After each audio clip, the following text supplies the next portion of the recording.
This thing is the dream, the habit, the goal.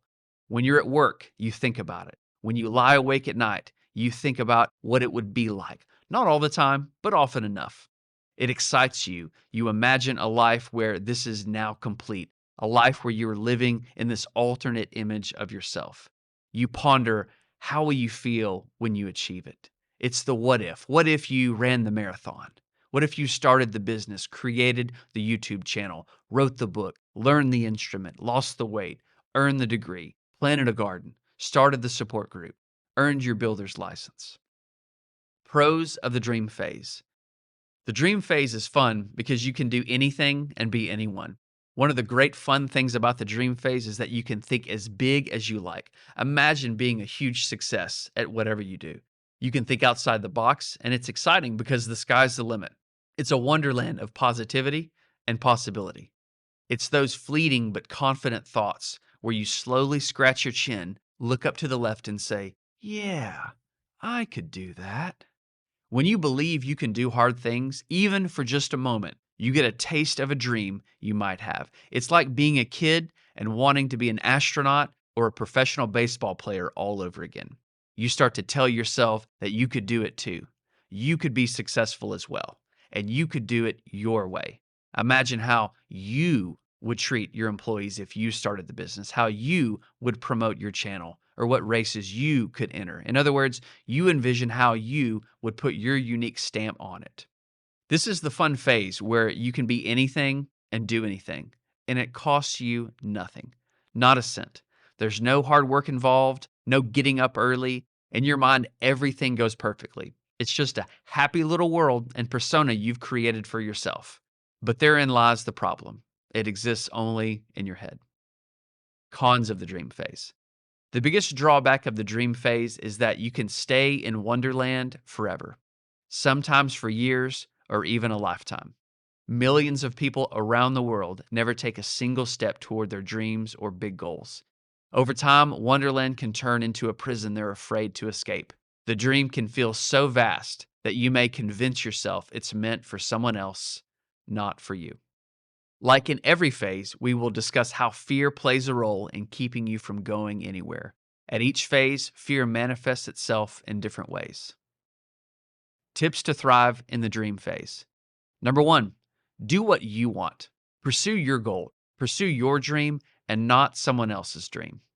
Set goals that are truly your own and not what someone else wants you to do. You'd be surprised by how many things people do simply because others want them to, not because they genuinely want to themselves. Number 2, be honest with yourself. Is this something you can achieve?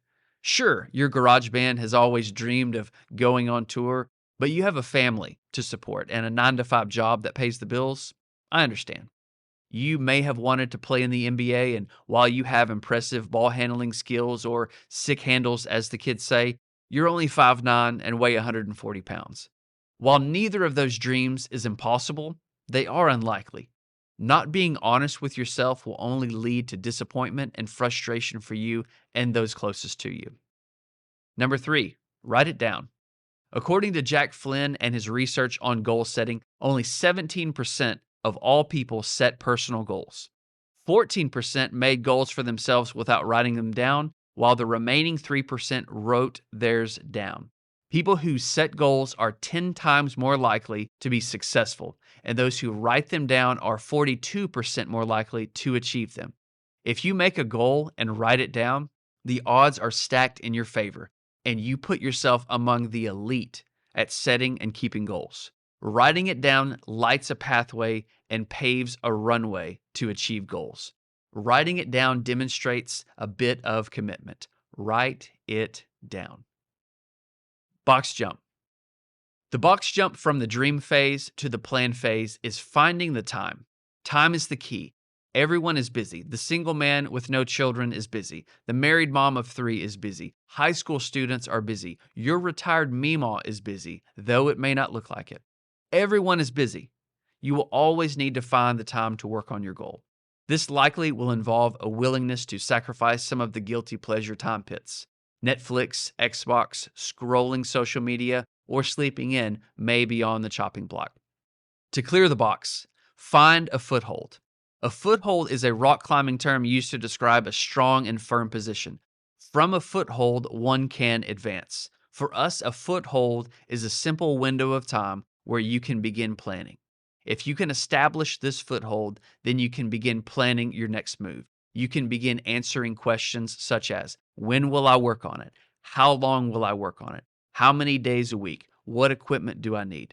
These are not questions of grit, perseverance, or desire. They are logistical questions that create a path when answered. So, where can you find this time to create a foothold? Where can you find a consistent 15, 30, 60 minutes each day? Early mornings are the undisputed kings of working on your goals. By using early mornings, your goal has the first fruits of your attention, especially if you have a busy schedule. Waking up early can give you an hour or two to make progress. In fact, the University of Toronto study finds that morning people are happier and healthier than those who burn the midnight oil. Lunch breaks are another great time to put in 15 to 30 minutes. Commutes or waiting to pick up your kid in the car line allow margin as well if your goal requires listening to something or having a conversation. In short, the best way to break free from the dream phase is to plan. When you start planning, you begin taking responsibility and greater ownership of your goal. Here's a challenge for you, especially since it can be hard to find time. My daughter has food allergies, and we were advised to keep a food journal to track what might be causing her issues. I challenge you to journal your time over the course of 3 to 4 days. Don't overthink it. It doesn't need to be fancy. A blank piece of paper will do. Break your day into 30-minute blocks and write down everything you do during those intervals. After 3 to 4 days, you'll identify your time thieves, the activities that rob you of your spare hours. Just as creating a budget helps you manage and track your money, a time journal will help you manage and track your time.